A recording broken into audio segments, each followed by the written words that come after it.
Ассаламу алейкум. Это новый подкаст от молодежного IT-сообщества Ингушетии, Интернет. Сегодня у нас очень серьезный разговор и не менее серьезные гости. У нас сегодня тема обсуждения, как IT поможет развитию Ингушетии. И обсуждать эти важные вопросы мы будем с теми, и кто имеет колоссальный опыт. Я сейчас представлю гостей. У нас в гостях Анатолий Аскалонович Семенов, министр инноваций, цифрового развития и инфокоммуникационных технологий Якутии.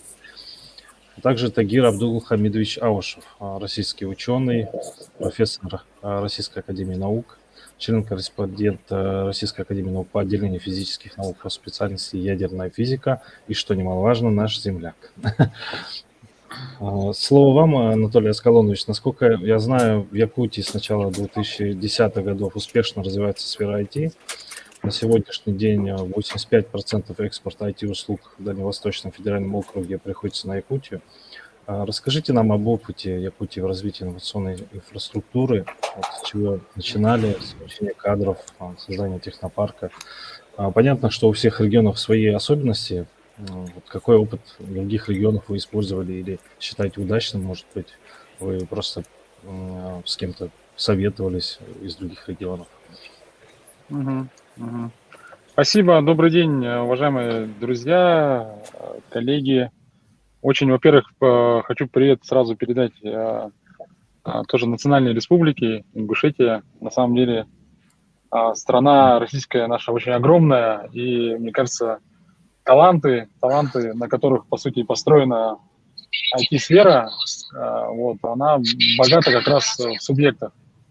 Именно вот это убеждение, что неважно, где ты находишься, в Сан-Франциско, в Москве, там, в Ингушетии или в Якутии, если у тебя есть возможности, способности и быстрый интернет, в принципе, ты можешь заниматься IT откуда угодно. Что пандемия, в принципе, и подтвердила, да? Но если кратко рассказывать, у нас вот подготовлена презентация, чтобы понимание было. Я коллег попрошу ее включить. Сейчас да, можно сразу там ее расшарить и прям первый слайд делать сразу, чтобы там карта республики будет. Якутия – это 3,1 миллиона квадратных километров. Огромная республика. Вот вы на карте ее видите. И, конечно, несмотря на то, что она огромная, жителей там меньше миллиона. И до декабря 2012 года у нас быстрого интернета в Якутии вообще не было. Да, то есть, когда мы начинали, вот как вы сказали, 10-11 год, у нас, вы должны понимать, мы начинали развивать IT, когда не было быстрого интернета. Это вот тоже такое важное замечание, потому что в то время в это не верил никто, включая самих жителей Якутии. Да? Ну и коллеги, конечно, из федеральных ведомств тоже. Когда я встречался в Минэке Российской Федерации, Минсвязи, все говорили, ребята, это не ваши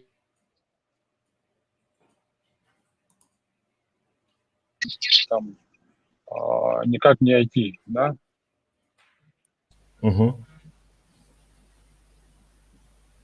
Так, вот этими разными.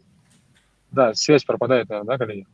Я извиняюсь, я вот еду в машине, связь будет пропадать иногда. Может быть, Анатолий, может быть, видео отключить, чтобы канал разгрузить? Да, могу. Потом включить. Да.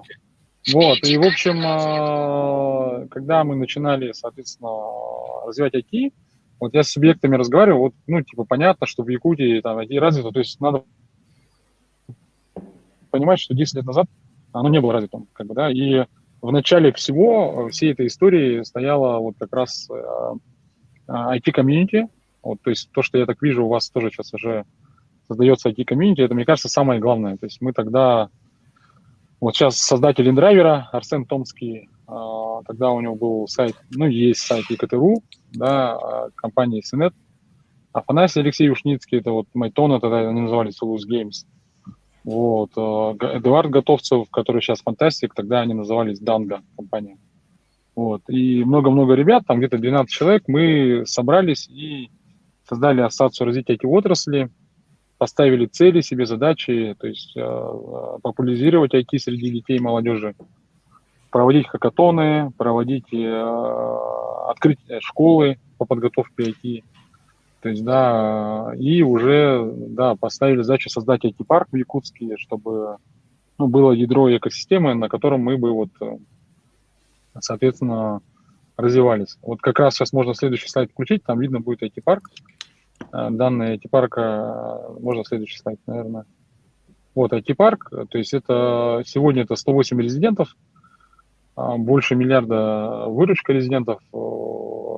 Понятно, что у таких компаний, как InDriver и Майтона, выручка гораздо больше, намного, но это вот в основном сейчас 108 это вот стартапы, да, такие вот, которые находятся на ранней стадии.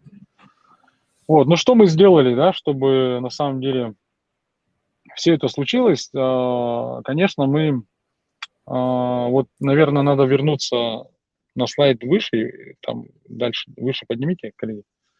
Там будет один слайд, где экосистема называется. Еще выше. Экосистема. Выше еще. Вот, вот, да, вот, вот. Вот так мы видим экосистему. То есть раньше мы тоже думали, что вот, ну, типа, создадим технопарк, и все будет хорошо. На самом деле в нашей экосистеме во главе угла это предприниматели. То есть если нет предпринимателей, то нет экосистемы. По сути, все, что остальное, это уже как бы, ну, как сказать, если нет предпринимателей, ради чего мы это все делаем? Соответственно, у нас есть предпринимательское сообщество активное. Потом мы создали собственный венчурный фонд. Ему сейчас в этом году 10 лет исполняется. Потом мы создали фонд развития инноваций. Почему мы создали венчурный фонд? И, кстати, это тоже из истории того, что всего 2% всех венчурных инвестиций Российской Федерации доходят до Дальнего Востока, включая Якутию. То есть это Владивосток, Хабаровск, 2%. То есть деньги, по сути, венчурные не доходят до субъекта. Это специфика бизнес-ангелов, это специфика венчурных фондов, потому что они хотят видеть их. Ну, то есть, если внутри МКАДа проект находится, то есть понятно, что можно доехать после работы, пообщаться с ребятами, увидеть, что вот он рядом, и как-то, соответственно, ну, деньги не идут в регионы, да, в субъекты. Поэтому нам пришлось создавать все собственное. Ну, в Якутии все, что создано, это создано силами самой республики. Вот. Деньги венчурного фонда шли с госкорпорации, называемая региональная инвестиционная компания РИК. Вот, допустим, фонд развития инноваций мы создали из проданных акций компании «Алроса Нюрба». То есть это такие, ну, по сути, можно сказать, корпоративные, ну, деньги с частного корпоративного сектора, да. Вот. И фонд развития инноваций мы создали в виде эндаумента, то есть мы деньги положили в региональный банк, Алмаз-Регионбанк, и финансируем проекты с, с прибыли, которые банк дает, то есть тело не съедается, а мы вот с той прибыли, которую дает банк, мы, кстати, под 9% вложили в свое время, и, соответственно, у нас несгораемый остаток всегда есть, это позволяет нам рисковать деньгами, да. Он зарегистрирован в виде НКО, некоммерческой организации, для того, чтобы у фискальных органов, проверяющих, не было вопросов, что если там вы создадите акционерное общество или ООО, то есть надо извлекать прибыль. А на ранней стадии проекта очень часто прогорают, поэтому надо, конечно, ну, она близко к грантовой системе, но мы придумали систему опционов, то есть мы не даем грант, мы даем 2 миллиона рублей за 5% опциона, за право выкупа доли в проекте. То есть что это означает? То есть, допустим, на ранней стадии проекта там 10 тысяч уставняк у ОШКи, то есть 5% это 500 рублей. Мы эти 500 рублей оцениваем в 2 миллиона рублей. То есть проект уже будет стоить 40 миллионов рублей. Вот, соответственно, нотариально заверяем это все. Потом, соответственно, в течение 3 лет имеем право либо продать эту долю, либо выкупить ее, либо продать хозяину. Я хочу сказать, что система работает, потому что у нас есть экзиты, у нас есть компания JobJob, которую мы профинансировали в 2019 году, и в прошлом году InDriver выкупил у нас в проекте. Да? То есть JobJob стал... То есть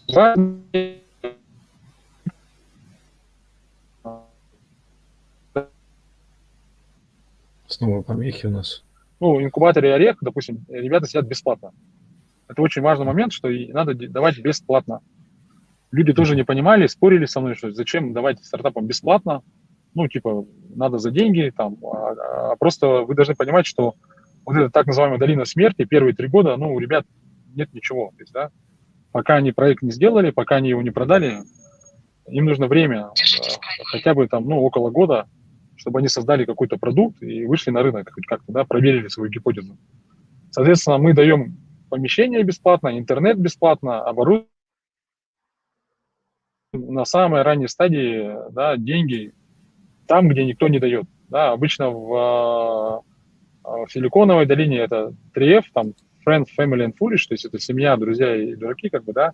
Мы добавили 4 F фонд, да, то есть Якутск еще, да, дает, соответственно.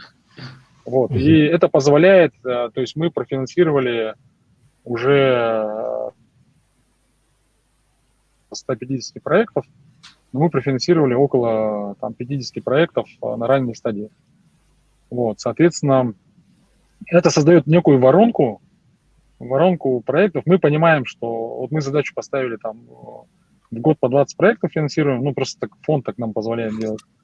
И чем больше мы финансируем, которые там будут, там, возможно, умирать, возможно, появляться там, да, ну и кто-то из них будет добиваться успеха. Мгм. Так, снова помехи со связью.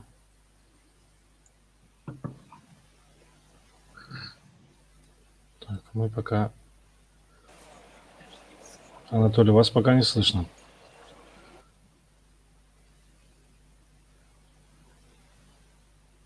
Так, чуть-чуть подождем. Возможно, подключится снова. Последнее это было 20 проектов в год, да? Угу. Что мы слышали.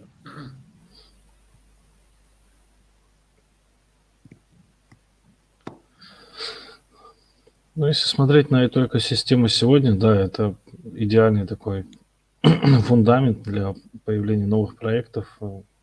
Интересно, с чего это все начиналось. То есть первым, что появилось, наверняка просто технопарк какой-то или IT-коворкинг, может быть. Допустим, вот точка Инкубатор, да, инкубатор, я так понял, он при IT-парке был, да, не отдельно. Ну, в начале сообщества, то есть были имена, появилось сообщество. Человеческие ресурсы, да, которые чего-то хотели сделать. Да. У них не было оптоволокна, здесь... понимаешь? Да, Тагир Абдулхамидович. Да, здесь Тагир, просто Тагир. Значит, здесь действительно очень можно важно, ты, потому что Анатолий, да, можно на ты. Анатолий тоже сказал, значит, действительно все начиналось с комьюнити. Вот, это, я так понимаю, единственное пока то, что есть у нас. Вот. Но в отличие от Якутии, у которой, в принципе, были другие ресурсы для развития, это и природные, ну, в основном природные ресурсы. Вот. И то, что они пошли в IT, это просто дальновидная некая там стратегия вот тех ребят, и главным инициатором вот этой стратегии как раз Анатолий не являлся. Вот, которые посмотрели и поняли, что надо идти в эту сторону. А у нас-то и альтернативы нет. Поэтому для нас это вообще единственный вариант. Анатолий, Да. пока... Я извиняюсь, мы пропадали, да? Ты отключался, да. Ты отключался, да. Извините, коллеги. Последнее, что мы слышали, что вы инвестировали 20%, в 20 стартапов задача была инвестировать ежегодно. Да, ежегодно 20 стартапов, извиняюсь, коллеги. Вот, это позволяет нас, ну, то есть, развиваться опережающими темпами, потому что, то есть, на стадиях А там денег много, и вот, как индрайвер показал у нас проект, да, то есть, на стадии А уже люди приходят, инвесторы сами выстраиваются в очередь, а на пресиде и сиде нужны собственные инвестиции, да, поэтому мы вот эту тему закрыли. Сид и пресид мы закрыли. Дальше что мы делаем? То есть мы создали сообщество бизнес-ангелов, ну, обучаем и работаем с ними. Это опытные предприниматели из разного бизнеса, строительный бизнес, там, другой бизнес, да, соответственно, ритейл. И рассказываем про то, как можно инвестировать в стартапы. И, конечно, у нас, ну, тоже вот есть инвестиции из частного бизнеса. Вот, то есть мы создали вот такой внутренний рынок, да, где и фонды, и частный бизнес начал финансировать стартапы. Они поверили в это. Это было сложно тоже, мы очень долго с этим работали, потому что одно дело там ресторан открыть или там недвижимость купить, а другое дело вложиться в IT-стартап. Там есть свои риски, конечно. Но вот я помню, когда первый раз я встречался с бизнес-ангелами в Якутии, там где-то около 20 опытных предпринимателей было, я сказал, первая моя была фраза, я говорю, у вас есть бизнес, у вас есть семья, у вас есть там дом, там яхта, любовница. Знаете, чего у вас нету? Они говорят, чего нет? У вас нет собственного стартапа. И все смеялись, говорят, ну да, это... В общем, такая история, когда, ну, то есть мы сделали это модным, да, в Якутии, чтобы у тебя был собственный стартап, да, это... Ну, потому что понятно, что там не все стартапы взлетают, но надо тоже к этому относиться правильно, да. Вот. Потом мы работаем с федеральным университетом. Без университета ни одна экосистема не работает. Коллеги, это сразу надо сказать. У нас 19,5 тысяч студентов в университете. И, конечно, это очень хорошая воронка для проектов. Мы работали с университетом, он классический университет, он очень сложно менялся. Там есть свои ВГОСы, свои стандарты. И мы там вводили тему диплом как стартап, вводили предмет предпринимательства, создали вот студенческий инкубатор «Орех», там, да, то есть сами читали лекции. Там. Я тоже вот когда до того, как стал министром, читал лекции в Институте математики и информатики, бакалавров, магистрантов, чтобы, соответственно, рассказывали ребятам, чтобы они в студенческое время создавали бизнес собственный. И, кстати, неплохо. У нас есть несколько программ, предакселерационная программа есть, IT-буткэмп летний есть, где мы студентам тоже даем возможность создавать свои стартапы. То есть мы все делаем для того, чтобы создавать вот эти воронки, да. Ну и потом мы дальше пошли к школьникам. Так как у нас национальная республика, мы, в принципе, у нас долгосрочная стратегия для нас нормально. Мы вот с 2016 года уже 5 лет проводим конкурс «Моя профессия IT». Вот, бизнес нам помогает, там Индравер, Майкона финансирует этот конкурс. Мы ездим по районам в республике и проводим такие отборы, хакатоны, где это командный конкурс, где есть менеджер, дизайнер и программист. Да, и, соответственно, дети там с 8 класса по 11 собирают команды и делают свои прототипы. Последний раз у нас было около 350 команд школьных, да, и 1500 участников. Очень огромный конкурс получился, шел 3 месяца. И многие ребята после этого конкурса выбирают профессию IT, то есть поступают в вузы, в наши центральные вузы, да, и, соответственно, мы качаем сообщество, да, потому что эти ребята, вот уже победители 16-17 года уже приходят к нам в IT-парк.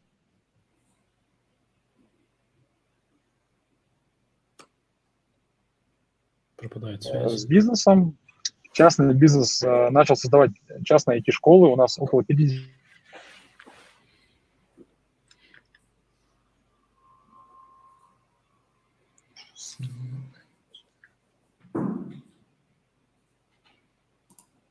Большие помехи. Казалось бы, Москва-Сити, да? А связь не самая лучшая. Не, Москва-Сити, в Москве-Сити связь нормальная.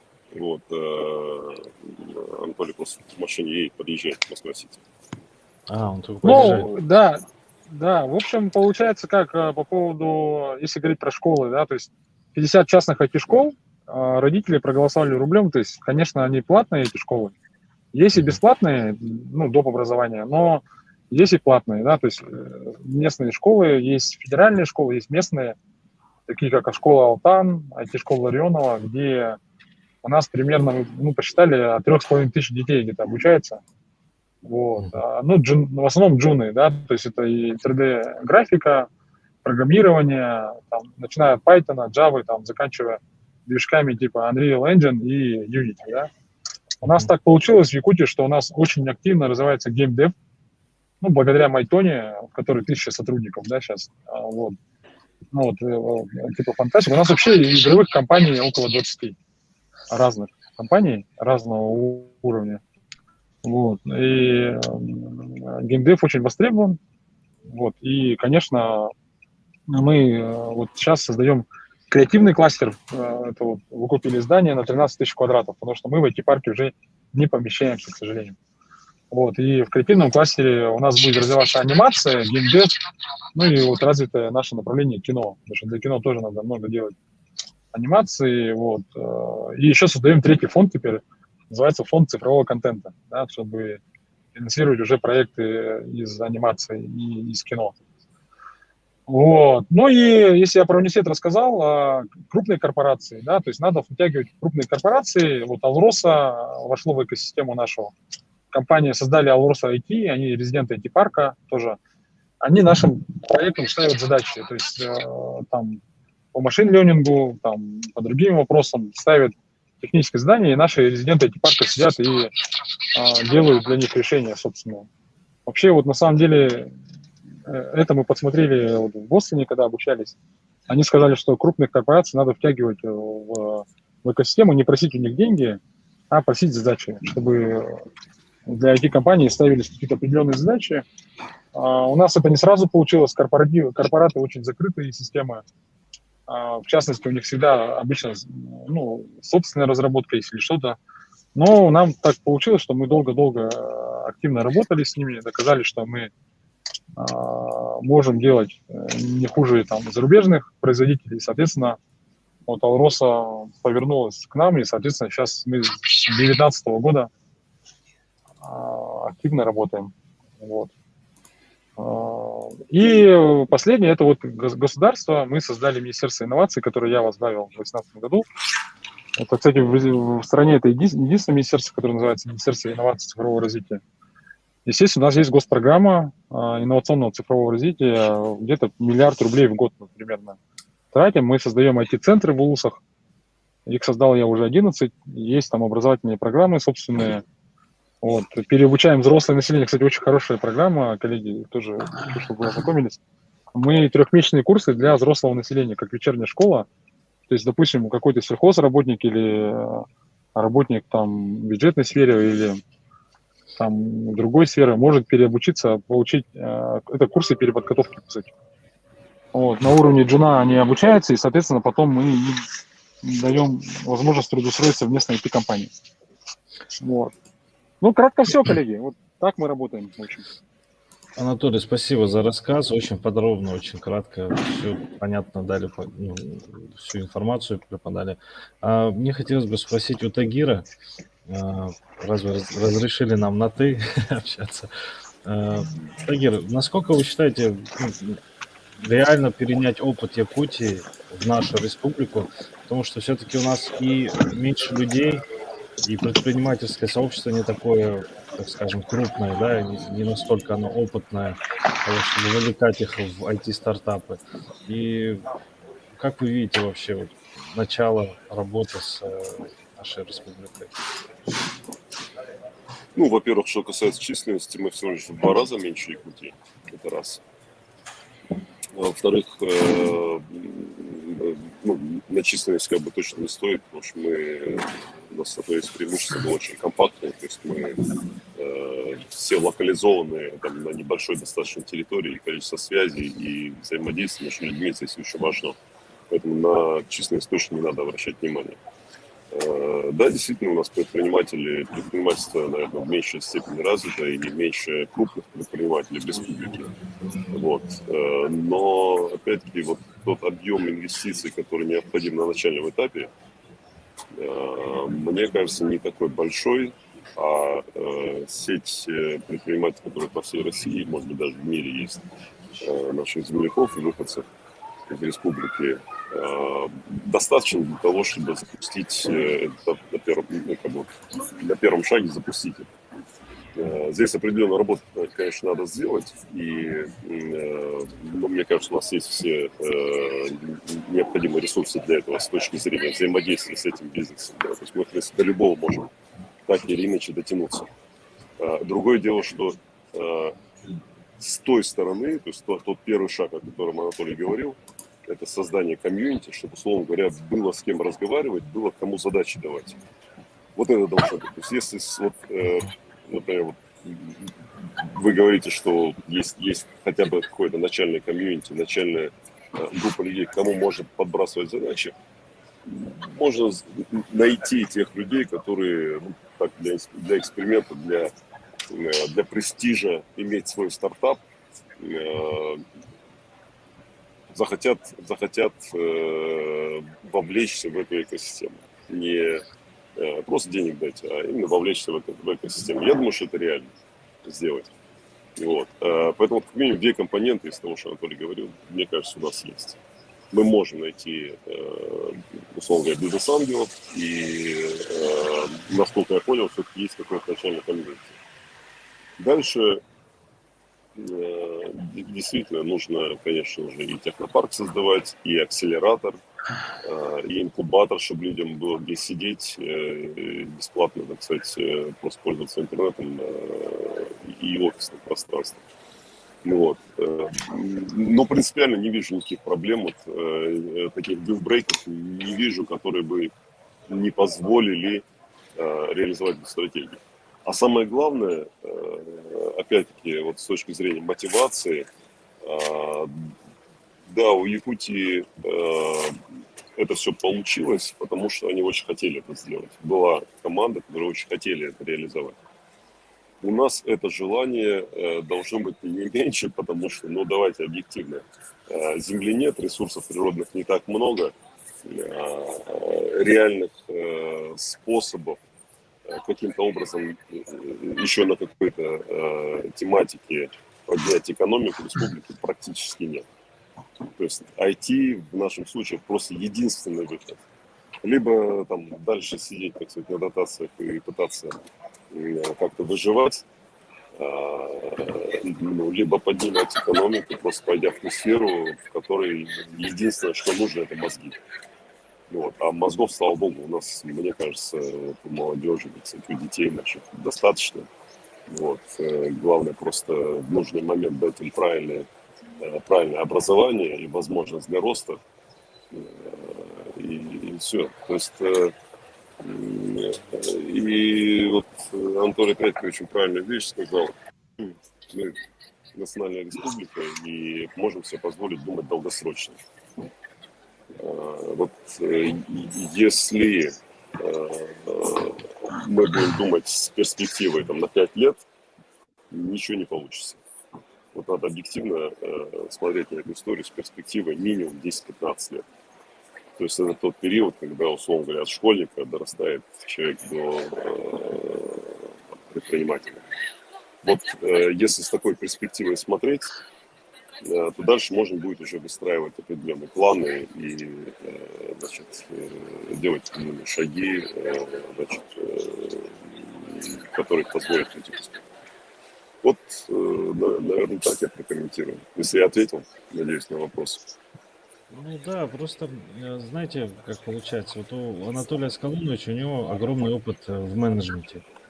Кроме этого, он окончил там школу бизнеса, международную в Южной Корее по программе инновационный менеджмент, по управлению человеческими ресурсами. То есть, мне кажется, огромные знания, большое знание и большой опыт в этой сфере ему позволило привлечь и инвесторов, собрать комьюнити и так далее. В нашем случае, вот, допустим, наше сообщество, молодежное сообщество интернет, около 800 человек состоит, наверное, 10% занимается IT непосредственно. То есть умеет либо программировать, либо работать в дизайне, либо связано что-то с интернет-маркетингом. А если говорить о стартапах, это все-таки команды, в которых есть люди уже с какими-то навыками, которые умеют взаимодействовать и могут помогать в развитию проекта. Это уже другой уровень. Как вам кажется?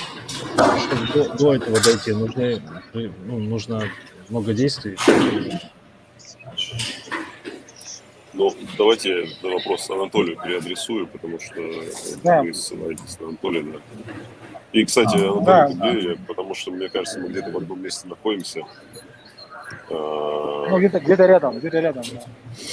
В общем, я хочу что сказать коллегам, да, на самом деле очень важный момент, на самом деле все-таки решает сознание, да, сознание человека. Там очень много посторонних шумов, коллеги. У кого-то микрофон надо будет отключить. Коллеги. У Тагира, отключи микрофон. Спасибо. Вот, спасибо. Не, у меня выключен. Выключен, да. Ага.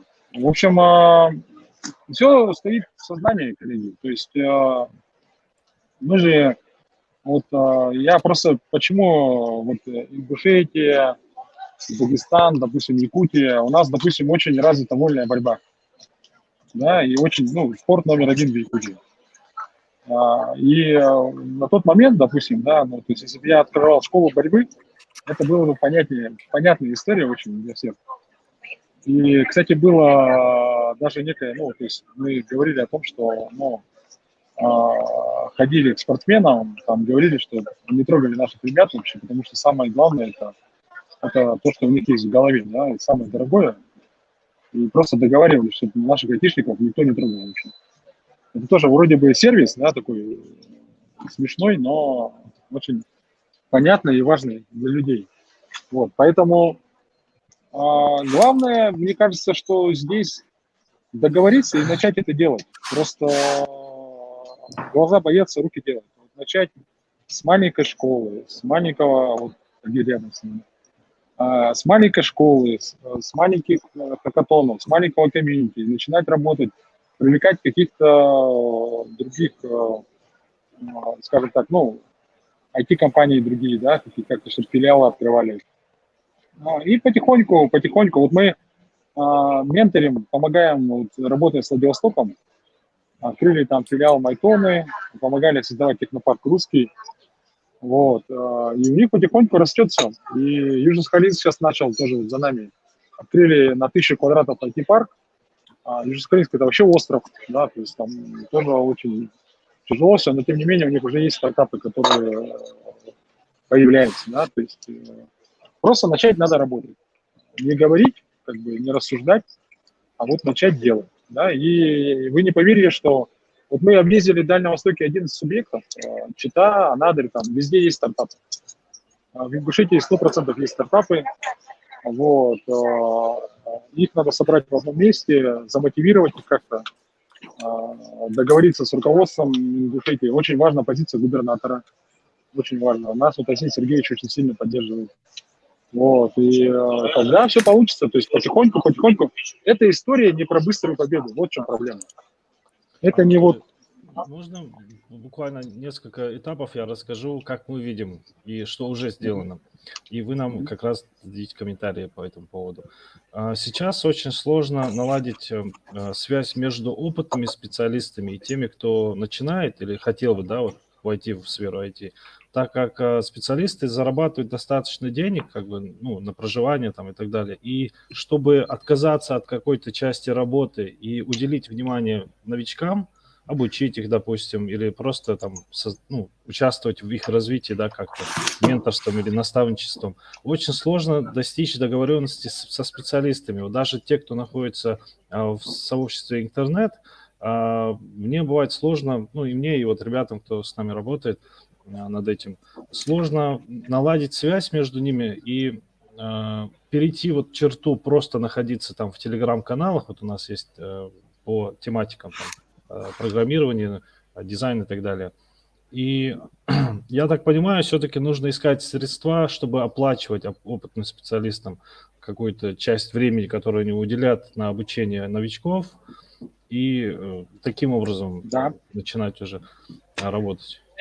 Согласен. Не искать такой волонтерской деятельности со стороны опытных экспертов. Да. Тут идет четкое разделение. Мы в этом плане тоже можем потом поделиться, если надо. То есть, допустим, вот Арсен Томский находит время, он встречается, несмотря на свою занятость, со стартапами просто мотивационные лекции читает. А системно учить программированию – это уже работа, за нее надо платить деньги. Вы абсолютно правы. То есть надо находить источники, соответственно, либо это будут родители, да, либо сами те, кто хотят обучаться, это тоже источник. Либо это будет какой-то государственный фонд, который или не государственный фонд, который будет оплачивать.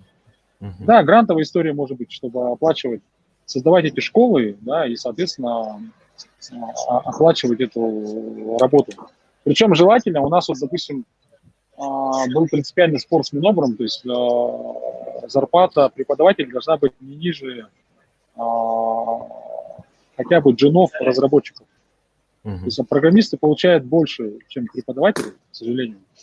И чтобы нормальный программист пошел преподавать, ему нужно, ну, соответственно, платить нормально.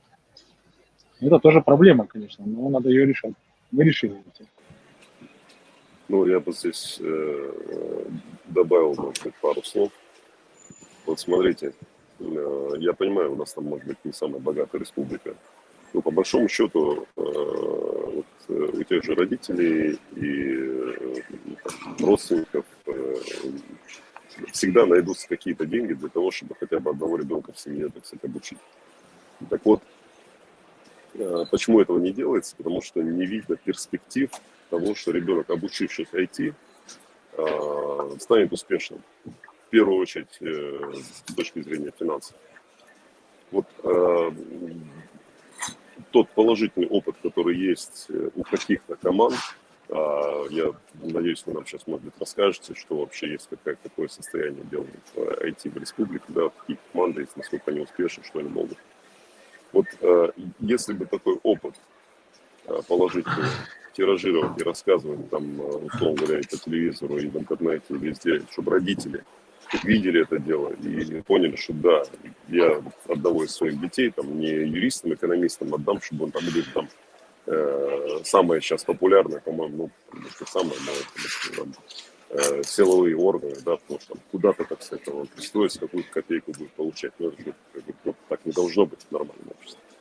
Но, к сожалению, у нас у многих это единственный выход. Вот чтобы родители увидели, что есть альтернатива, об этом надо рассказывать. Об этом надо показывать по телевизору, во всех средствах, где только можно.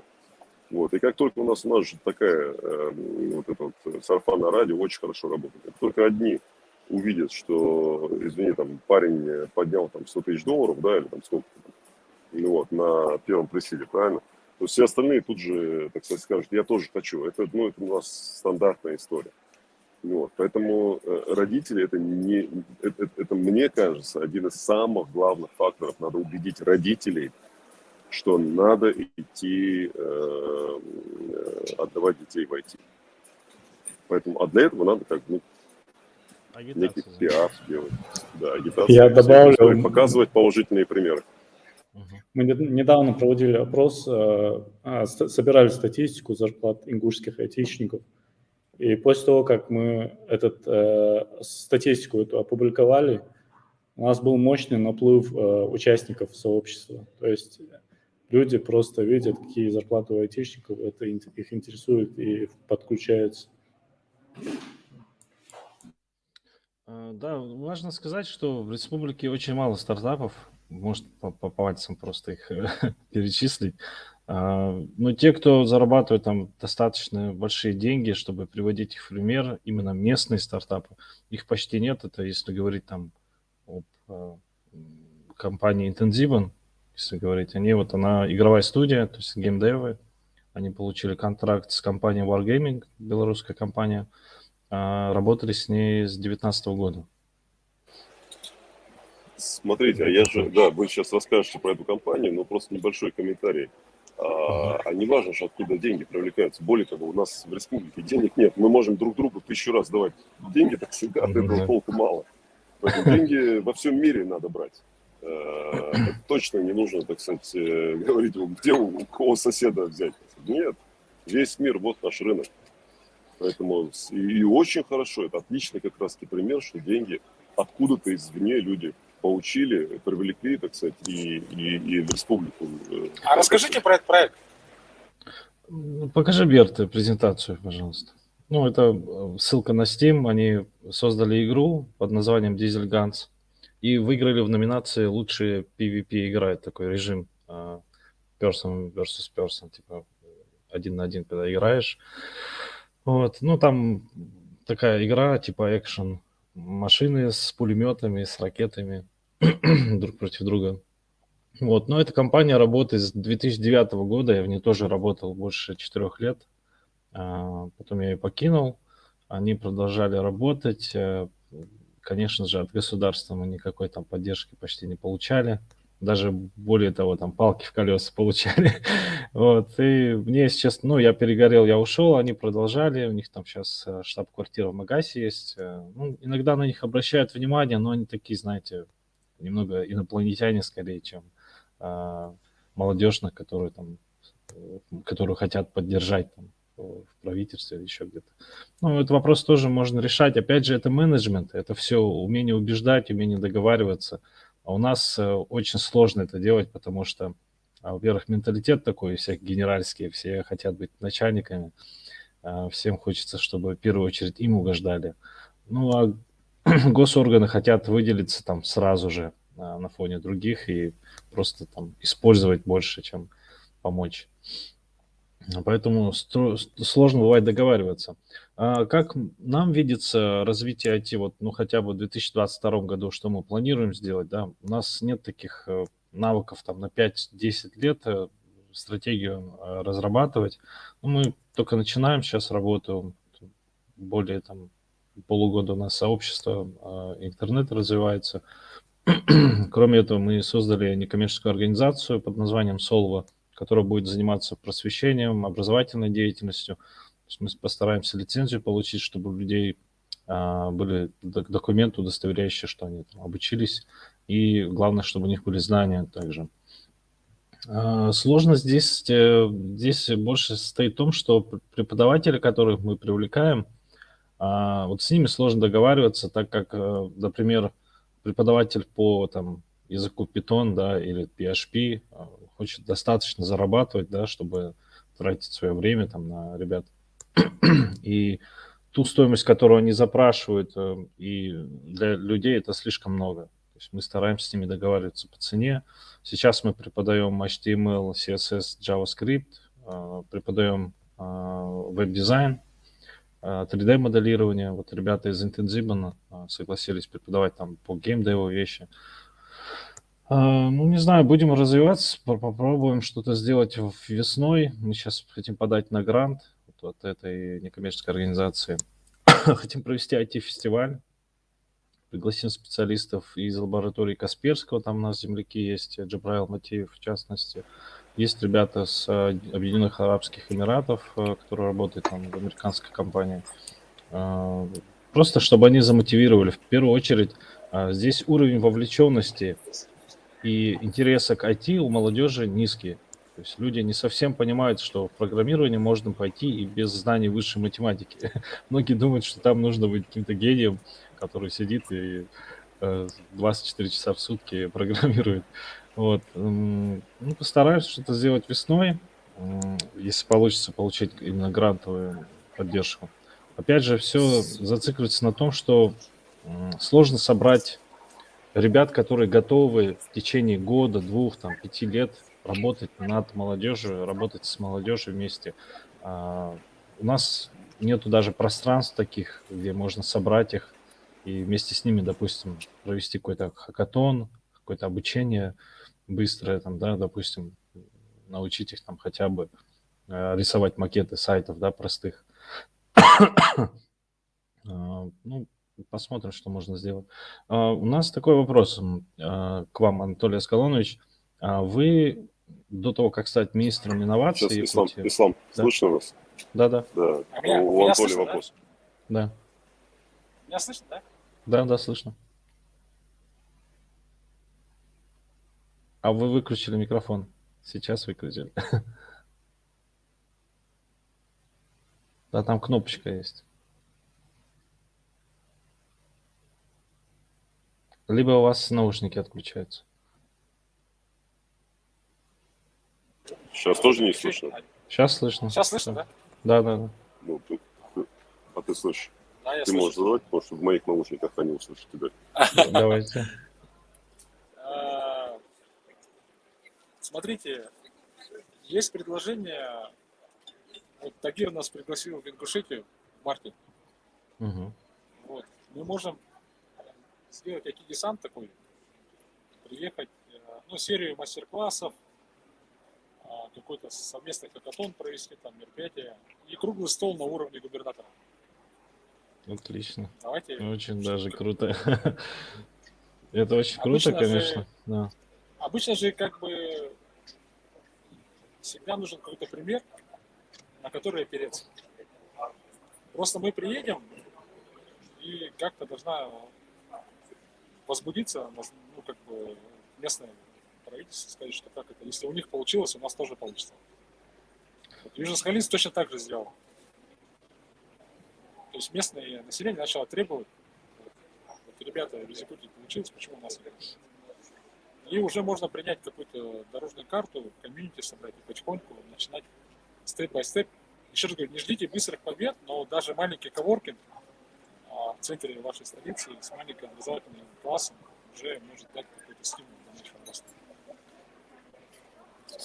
Смотрите, Будет классно, если весной. во-первых, шикарное предложение. Вот. Я действительно пригласил Анатолия с друзьями, ну, с коллегами, с друзьями в Ингушетию. Вот, соответственно, конец марта, начало апреля, мы так примерно, да, наметили вроде. И провести вот такой вот круглый стол с руководством, с мастер-классом, это тоже шикарное предложение, поэтому обязательно, так сказать, им воспользуемся и организуем все это дело. Для нас это огромной честью. Просто, даже если вы просто приедете без мастер-классов. Смотрите, значит, я бы вот что сейчас предложил. Ну, во-первых, ну, к этой встрече было бы, конечно, неплохо собрать на стол, выложить на стол, как говорится, вот все, что есть. То есть, условно говоря, какие есть команды, какие есть преподаватели, какие есть там, не знаю, какое комьюнити,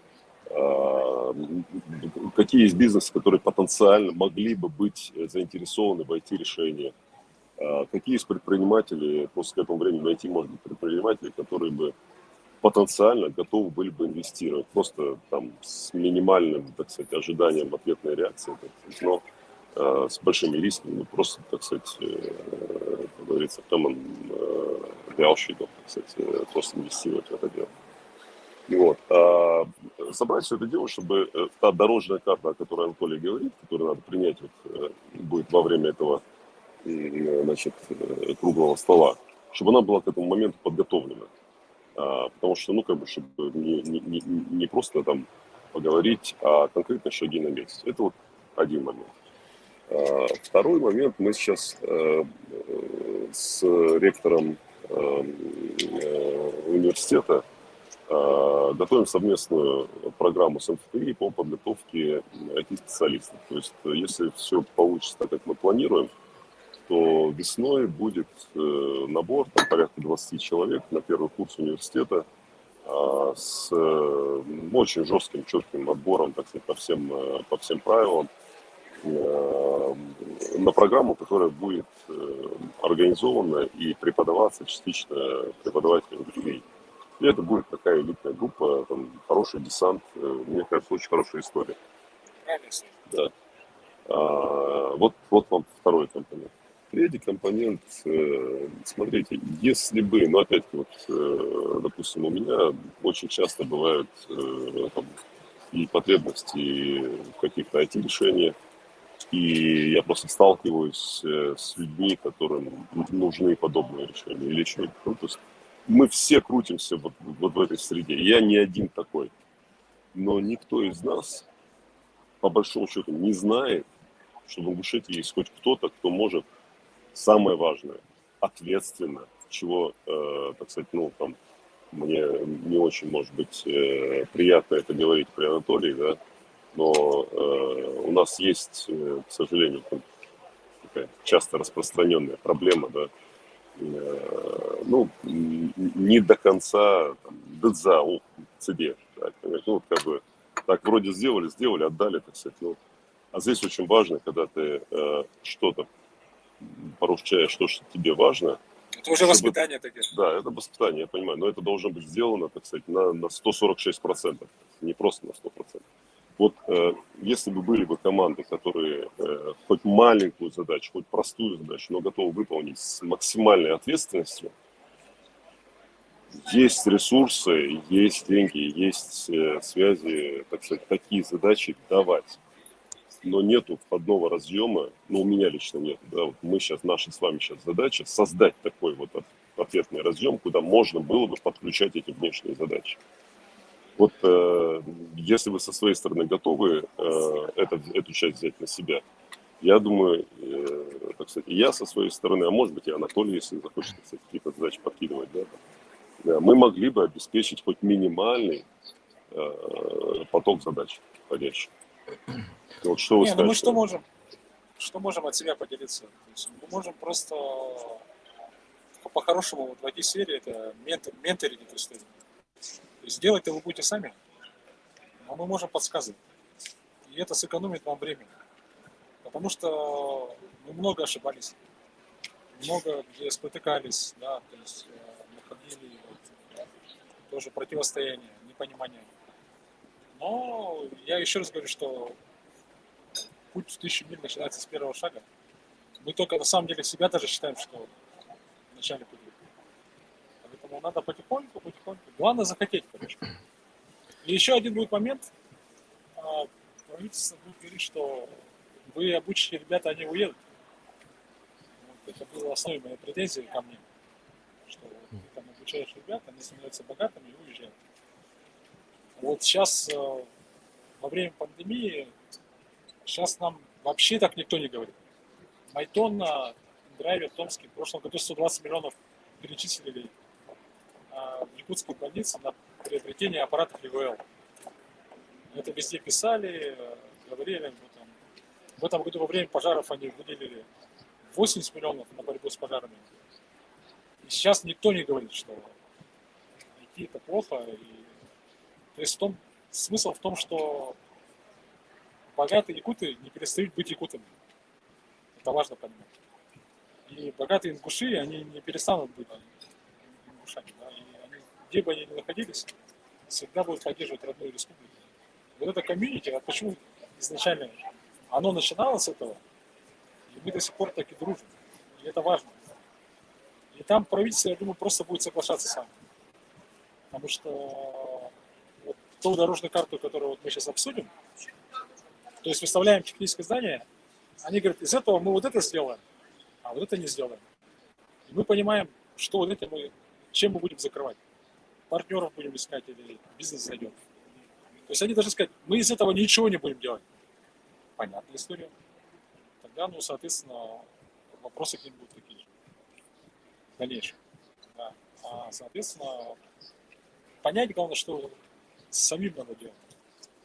Вы знаете, правильно вещь сказали вот по поводу ответственности, да, и по поводу компетентности. На самом деле, вот мы ребята, которые в сообществе, которые организовали это сообщество и работаем над его развитием, ну, у меня есть ощущение, что мы сами не до конца понимаем, насколько сложна эта ответственность, насколько вообще мы сможем потащить это, то, что предлагаете вы, допустим, работать над молодежью и так далее.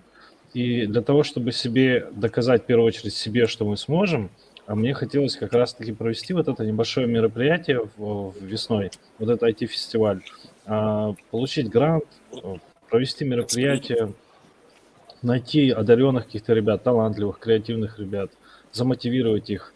И в первую очередь себя замотивировать, чтобы увидеть, что ребятам реально нравится, что эта тема здесь работает, и что у нас вообще получается проводить хотя бы такие микро-мероприятия, которые там будут длиться несколько недель.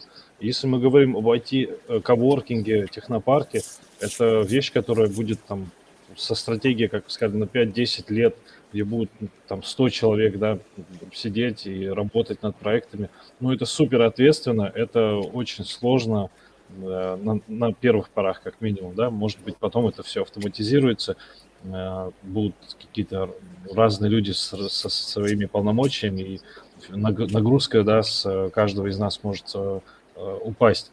Но, опять же, прежде чем вас приглашать, мне бы хотелось, чтобы мы, в первую очередь, вам и себе доказали, что мы можем и компетентны в этих вопросах. А можно я Опять же, вопрос задам? не подводить и Тагира, и Анатолия. Да. У меня вопрос есть, меня слышно? Да-да. Слышно. Ну, у меня вопрос, в нем, возможно, есть два вопроса.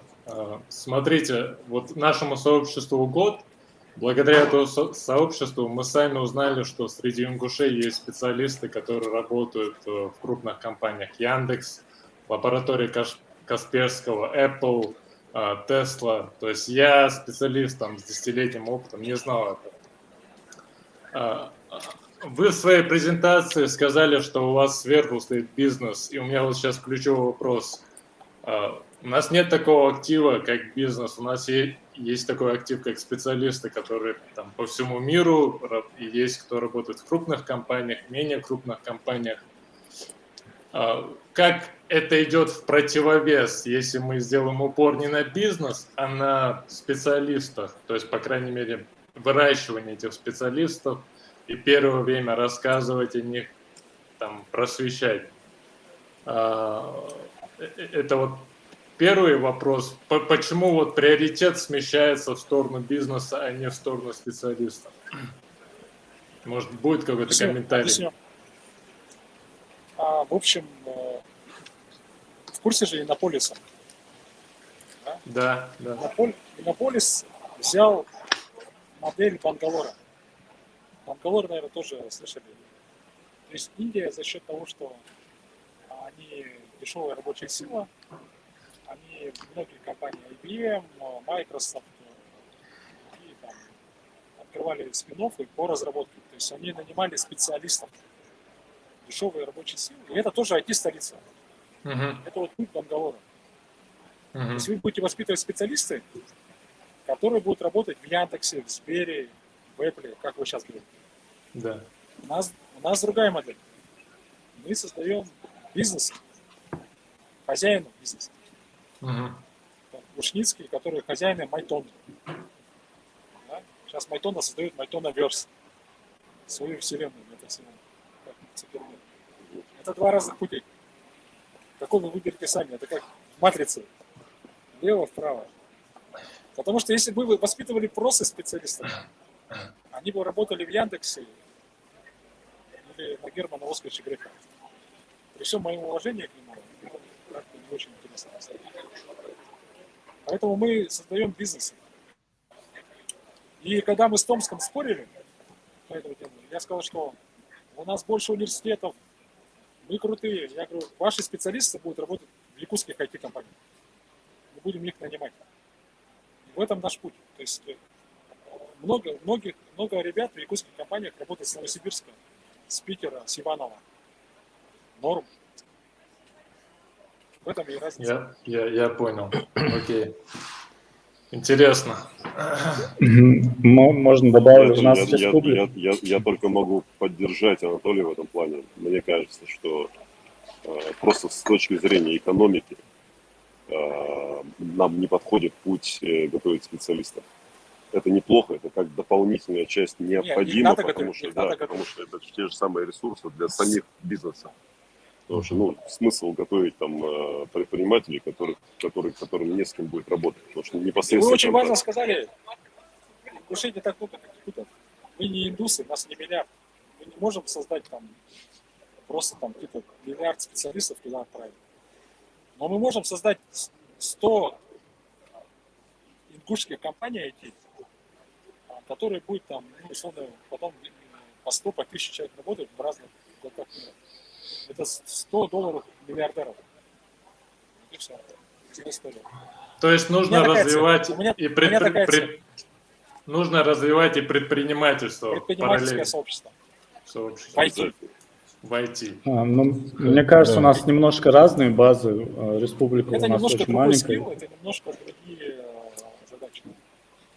Республика очень маленькая. Я еще раз говорю, то есть в Иннополисе меня вызывали, мы эту тему очень долго обсуждали. Вот они сейчас открыли стартап-студию, открыли акселератор собственный, дизайн-студию, начали создавать собственный бизнес. Потому что они реально классных специалистов делали, программистов, но они не создавали собственный бизнес. То есть они пошли по вашему пути, правильно? По пути Вот сейчас они технопарка. перебываются. Интересно. Мы об этом не думали, да, вот что. в таком разрезе. Для того, чтобы появлялись IT-стартапы, для этого, ну, это не просто привлечь деньги, обучить ребят и посадить их что-то делать. Они же всегда должны быть в курсе событий, в курсе трендов, следить за другими специалистами. Ну, это тоже довольно сложная работа. Второй момент, когда к этому подключается правительство. Вот как вы сумели договориться с вашими госорганами? И потому что, ну, обычно в правительстве там и в государственных органах работают не айтишники сразу, да? Определились, они мало чего понимают об IT. Ну, чаще всего. Я не говорю, что у нас так же там или у вас так же. Можно я, Как прежде чем ты договориться? ответишь на этот вопрос? Да. Вопрос понятен. Прежде чем ты ответишь на этот вопрос, я, значит, свои 3 копейки вставлю. Ислам, значит, первое, там ты пытался комментарий вставить по поводу того, что у нас маленькая республика.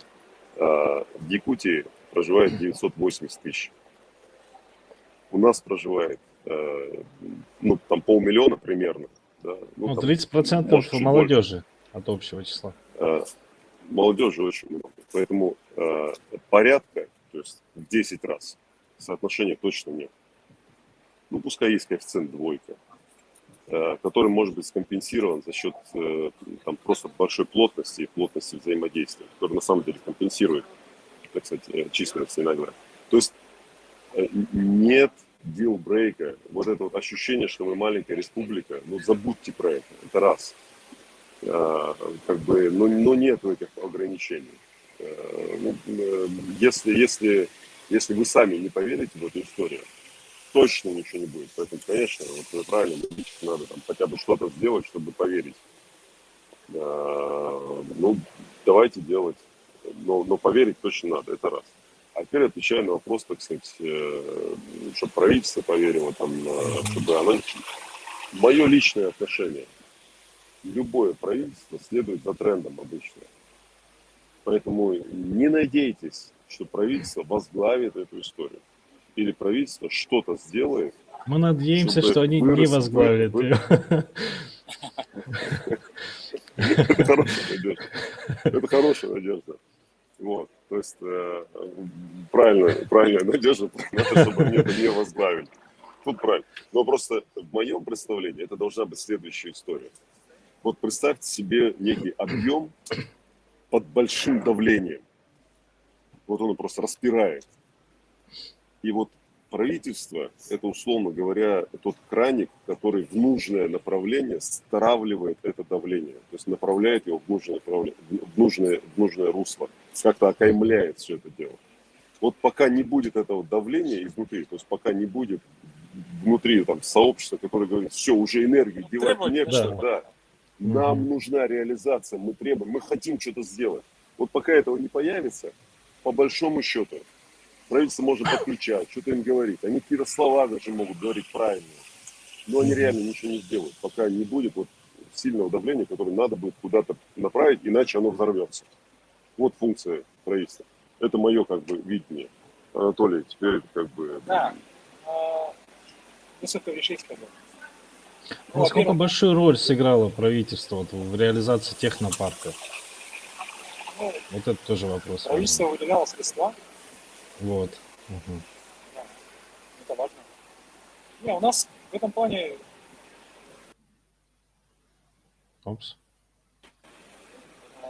в общем, если говорить на чистоту, конечно, ну, еще раз говорю, вот есть институты, которые, допустим, такие же, как правительство, допустим, диаспора.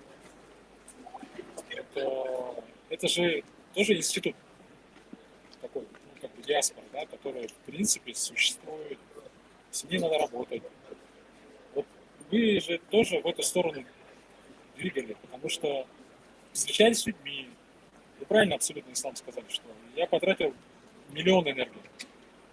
То есть я встречался с людьми, я говорил, ребята, где мы себя будем реализовывать? Там, в борьбе только? Кикбоксинг? Насколько это там людей мы трудоустроили, много людей, да? И доказал, что, в принципе, в этом направлении... Вы слышно, да, по-моему? Слышно, Должно слышно. быть слышно. Нормально. Слышно? Да. Вот. Сколько мы в этом направлении направлении трудоустроим людей. И, конечно, цифры, расчеты, доказательства, первые успехи. Потом параллельно выстрелила Майтона первый, да? Потом Рендрайвер выстрелил. Конечно, это все накладывалось постепенно. То есть доверие, оно появилось, как вы сказали, постепенно. И потом правительство уже в какой-то момент, уже в 2018 году, просто легализовало нас, то есть дав нам просто бразды правления, сказал, что мы же были неформальные лидеры, потом через 6 лет работы стали формальными. Я вот сейчас всем говорю, я не буду министром, все равно я буду развивать это. Буду преподавать, рассказывать, менторить, там, работать. Поэтому вот как-то Тагир прав, что мы поддавили правительство чуть. То есть они не верили, глаза закрывали, там, не общались. Мы как-то параллельно развивались, а потом в какой-то момент поняли, что там победы, а правительству нужны тоже победы. Правильно я понимаю, Анатолий, что когда вы начали зарабатывать первые деньги на приложениях, да, тогда правительство и обратило внимание. То есть важно выйти на рынок и начать делать продукты, которые продаются. Да, коммерческий успех Майтона как бы снял много вопросов. Угу. Да, я закончу. Сейчас, да, но сейчас, допустим, вот ВКонтакте 2 декабря выиграл на Steam сейчас, да? The Day Before сейчас выйдет вообще крупная игра. У вас тихо слышно стало. Да, я говорю, Fortnite сейчас игра, первое место на Steam сейчас, по-моему. Угу. Вот, поэтому это уже 3-я компания крупная, сейчас там 150 сотрудников, и они сейчас нанимают еще сотрудников. Угу. И сейчас не надо, у многих членов правительства дети обучаются в IT-школе. То есть это вот какой-то Рубикон произошел в году 17-18, и IT в Якутии стал как Бразилия футбол. То есть люди поняли, что отдавая детей туда, даже если он в якутской IT-компании не трудоустроится, он может спокойно там поехать в любое место мира, и он будет востребован. Потому что сейчас везде программисты востребованы. Это серьезно, то есть это 100%. Это беспроигрышный результат в плане инвестиций в детей. Поэтому Тагир-то прав, надо работать с родителями. Вот, отдавая, еще раз, я вот сам кандидат в мастера спорта по боксу. Ну и что и дальше? Ну, то есть, что я, чего, как бы дальше? Поэтому надо же сообществу говорить правду. А люди умные. Они поймут. И вот я еще раз говорю, 3500 семей отдали там, по 3500, 4000 в месяц, чтобы детей обучали программированию. И это, теперь это уже не остановить. В Якутии это вот уже стало как снежный ком, он уже катится. Все. Я даже уже захочу отказаться, меня позовут, сказать, ты что?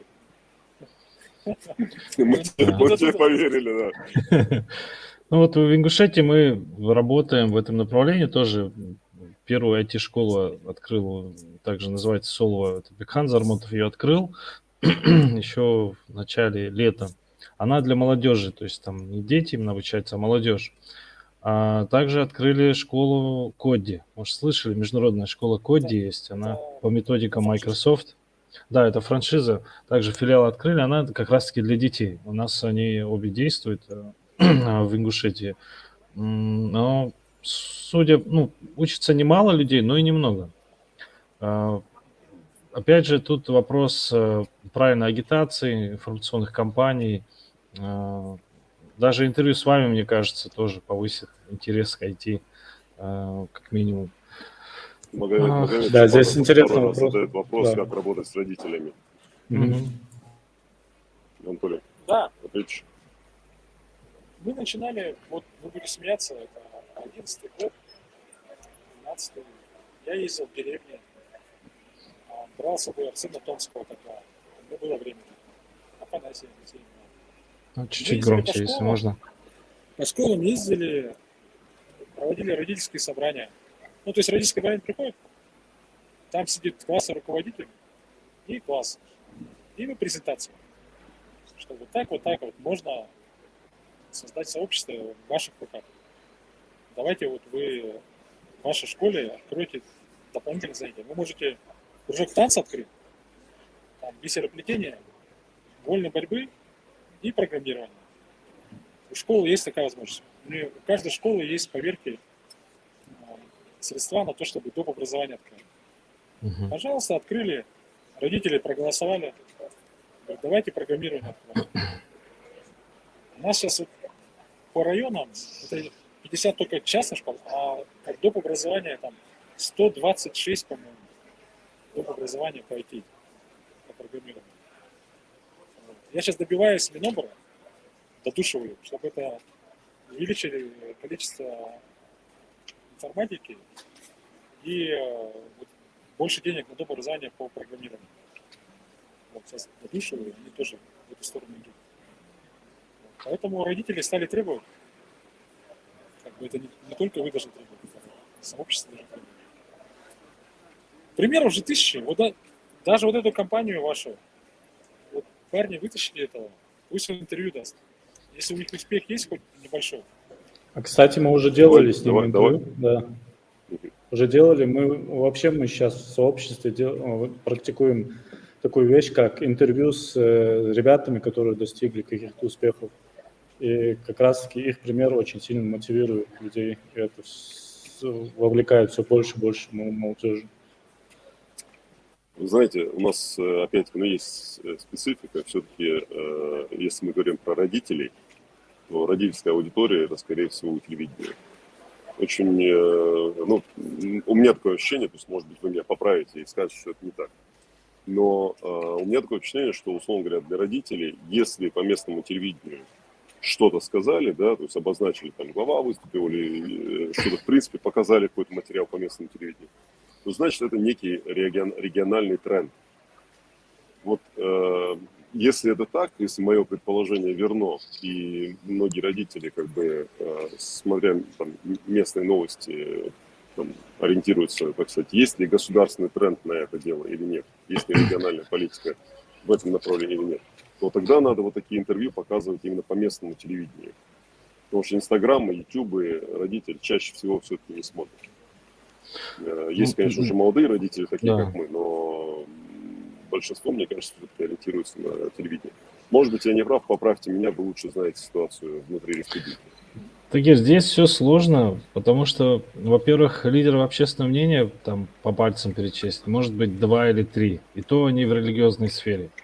И причем у отдельных, как бы, частей населения они свои могут быть. И причем какая-то вражда даже может быть между ними. Ну, это другой вопрос. А если говорить о том, насколько телевидение там может задать региональный тренд, или там глава республики, при всем уважении к Махмуду Алию Макшариповичу, даже рейтинг, который недавно был опубликован, показывает, что он теряет свои позиции в рейтинге, индекс авторитета, да, репутации среди населения. Это, конечно, не только от него зависит, но и от других, так скажем, госорганов, которые здесь работают. Опять же, говорить про телевидение как инструмент воздействия на родителей тоже сложно. По крайней мере, мне кажется, не имеет он такого авторитета среди родителей, чтобы говорить о нем. Окей. Да. Ну, вообще интернет у нас недавно появился оптоволоконный. То есть раньше мы все были на 3G, 4G, там, на модемах мобильных. Даже в то время, когда и Интензивман появилась, вот эта игровая студия, мы работали в бизнес-инкубаторе. Это единственный, кто нам тогда помог. Ну и председатель Я себя правительства. туалетом провел. Да, и председатель правительства тогда был Муса Чилеев. Вот единственный, кто обратил внимание на эту компанию. К сожалению, даже тот успех, которого они добились сегодня, да, вот в 2019 году с белорусской компанией Wargaming заключали контракт там на $100 тысяч. Ну, это небольшая сумма, но для них это был реально прорыв. Несмотря на это, все равно вот такого ажиотажа среди населения республики не было, что вот, это наша как бы гордость. Ну, если сравнить со спортсменами, которые там на Олимпийских играх побеждают, или просто там какой-то кубок Москвы выиграли по борьбе, это совершенно другое. И IT пока не является таким авторитетной областью, так скажем. Над этим нужно работать. Ну вот мы недавно может быть, начали делать. Давайте мы вот, на самом деле, это одна из ключевых проблем. Давайте мы вот, ну, там, как первое мероприятие просто продумаем, и мы с своей стороны, ну, в смысле, я в первую очередь, да, там, и, на самом деле, в первую очередь поскольку вы знаете внутри, какая ситуация, продумаем ряд мероприятий, чтобы сделать IT популярным среди родителей. Вот это очень важная история, мне кажется, и давайте просто продумаем некий план действий. Вы можете Тут вопрос... предложить, а мы... Да. Да. А мы, Тут мы вопрос... скажем, что мы можем сделать для того, чтобы это дело, так сказать, реализовать этот план. Тут вопрос есть интересный в плане того, что план действий, тут опыт Анатолия Скалоновича нам очень важен, потому что мы год поработали в формате, ну, хотели сделать 10 статей, сделали 5, хотели 50 видео, сделали 25, ну, сколько есть времени. И сейчас мы понимаем, окей, мы сформируем цели, что мы хотим сделать, в том числе то, что Тагир сейчас сказал, включим один из пунктов. Потом нужно это все делать. Окей, специалистов мы привлечем из нашего сообщества, которые это все сделают. Но нам не хватает какого-то управляющего органа, который внутри сообщества, или мы его должны Тимлида не создать, хватает. который будет управлять этим все, корректировать, управлять. Анатолий, тебя не хватает. Точно. Это не специалист, который на зарплате. Правильно мы понимаем, что это должен быть уже какой-то человек на зарплате в рамках нашего Вы же сказали, сообщества? должен быть духовный лидер в IT. Но он должен получать деньги за его духовность и за его лидерство. Не обязательно. Смотрите, вот я почему открыто сейчас выступаю вот сейчас даже в прямом эфире, потому что я знаю, что мое сообщество меня не бросит. Меня не бросит сообщество.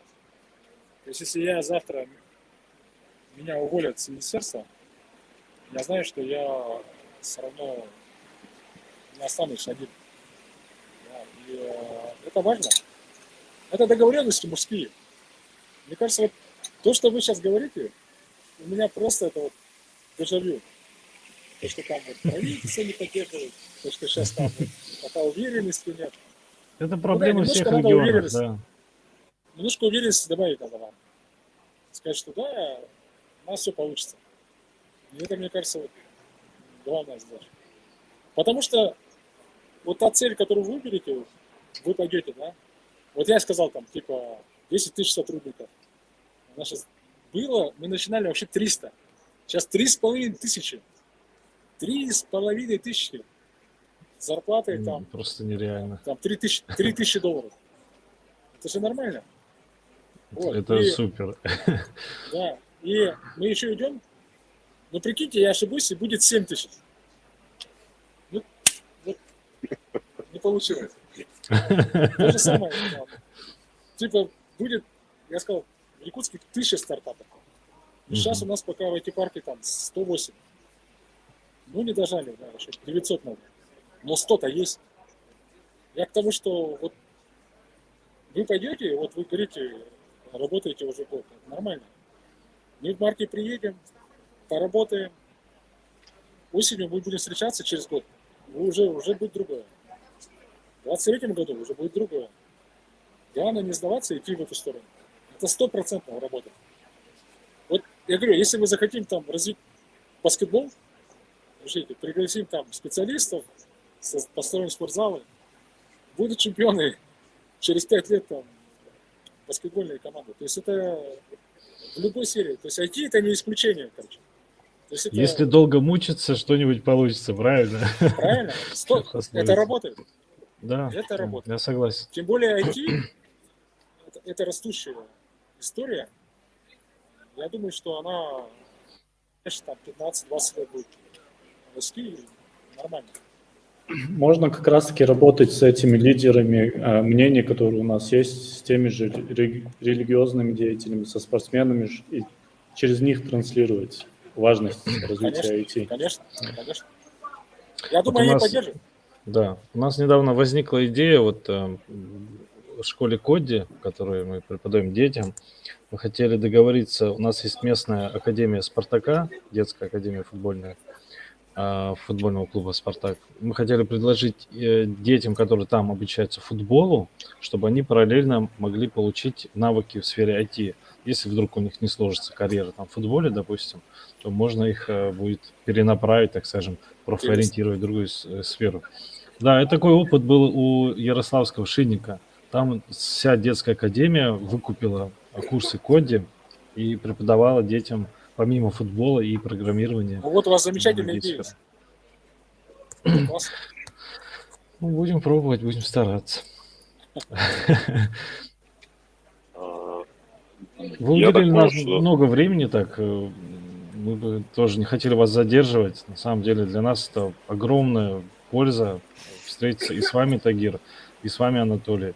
Мне бы хотелось только уточнить, Тагир, говорят, вы руководили экспериментами на адронном коллайдере в Швейцарии и в Японии, правильно? То есть вы руководили экспериментами на вот этой штуке? У меня, скажем так, в Японии я руководил одной из научных групп, то есть не всем экспериментом, а одним из направлений. Вот. В Швейцарии я сейчас руководитель, соответственно, там, нашей группы университета в Швейцарии. Вот представьте, какой, ну, это реально делает вас легендой для нашего населения, для нашей республики. Но при этом BMW дарит другим ребятам, каким-то спортсменам. Почему так происходит? Слушайте, я уже старый для BMW. Вам подарят поезд, чтобы вы могли Нет, иногда приезжать Слав, сюда. Про BMW история. Да. У нас тоже такая история. В общем, сидели тоже Арсен, Афанасий Алексей, это был 2014 год. Они говорят, Толя, типа, что нам сделать? Ну, много уже чего делали. Я говорю, купите самую дорогую тачку. Ну, Якутск просто маленький, тоже как у вас. То есть, как деревня тоже. Вот. И они купили, да, я не помню, но очень крутую тачку. Просто они говорят, что нам делать? Я говорю, вы ездите на ней? Они же скромные, эти программисты все. Вот они купили эту тачку. Социопаты, да. Да, они ездили на ней. И все говорили, ой, это что за ребята? Типа, это вот программисты. Они своими мозгами заработали, купили Lexus. Lexus, да, Lexus. Вот. И все завидовали. И начали тоже. Мы тоже будем заниматься этим. Ну, это тоже рекламная кампания была. Да. Рекламная кампания, да. Отличный ход. Потом они через 3 года, можно мы ее продадим? Она нам не нужна, она стоит, говорит, до сих пор. Продавать не будем. Нужно на машину наклеить наклейку «Я айтишник». Чтобы Да. еще знать. Люди Знаете, простые. нас- Люди Да. смотрят на простые вещи. Там вот, как бы, да, и, конечно, когда они... Майтоны сейчас там... Ну, вот в Якутске, вот в офисе же был, Майтон. Да. Как Google, заходишь, то есть, в Якутске. Ну, естественно, все хотят там работать. Вот у меня с министерства люди уходят в Майтону. Мне сказать нечего. Поэтому должно быть модно стать. Модно. Всё. Да, давайте мы... у меня предложение такое. Ну, во-первых, мы действительно должны начать сейчас готовить встречу мартовскую. Это Мгм. раз. А к этой встрече я бы предложил следующую вещь сделать. Вот нужна дорожная карта, а для этой дорожной карты нужны какие-то элементы. Соответственно, ну просто как бы вот что мы можем положить на стол из того, что имеем сейчас. Мгм. Вот давайте мы это упражнение просто сделаем. То есть я со своей стороны пообщаюсь и с потенциальными инвесторами, предпринимателями, которые готовы были бы инвестировать в какие-то проекты, и с потенциальными заказчиками, которые готовы там какие-то проекты давать на заказ. Да? То есть есть инвесторы, которых проекты, которые вы решите, значит, это одна история. Второе, заказчики каких-то конкретных решений. А вы со своей стороны подготовите просто какие люди есть, что могут делать, уровень этих людей, включая потенциальных там, руководителей, то есть не обязательно там, самих программистов, да, но, условно говоря, может быть, есть такие ребята, которые, ну, просто инициативные, те самые молодые предприниматели, которые могут, то есть, условно говоря, они сами не обязательно программируют, но которые готовы принять заказ и отвечать за выполнение этого результата. Давайте вот хотя бы такое упражнение сделаем. Хорошо. Ну и продумаем, какие действия по популяризации среди родителей. Хорошо, Тагир. Стараемся над этим вопросом поработать. Составим список тех, кто у нас уже есть и работает в республике. В принципе, у нас есть специалисты. Единственное, что они не связаны друг с другом, то есть они не работают над едиными проектами. А вот это может быть единственным препятствием, так скажем, над тем, чтобы их как-то организовать вместе. Причем у нас даже есть те коворкинги, которые сами программисты организовывают. Ты уже не слышишь? Сейчас, я это дело.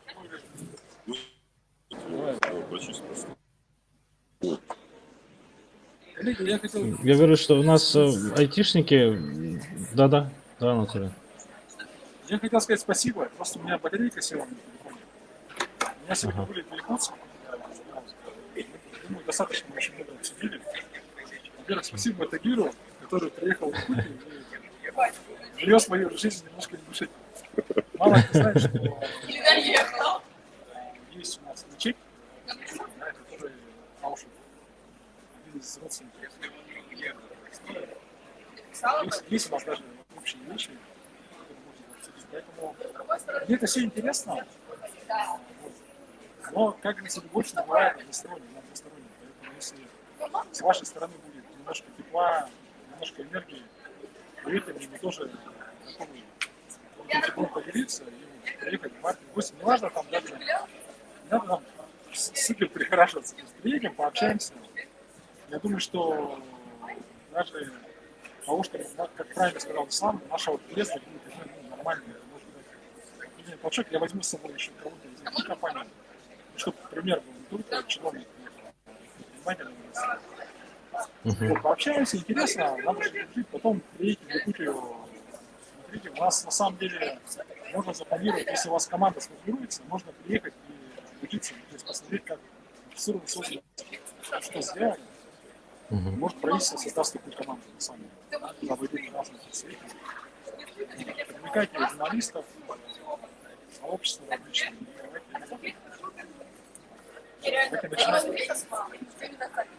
Хорошо. Большое спасибо вам. Большое спасибо, что уделили время. Да, и надеемся, будем на связи. Как только мы подготовим какой-то проект, план, мы обязательно вам скинем и будем работать в этом направлении. Огромное спасибо еще раз. Это по-любому.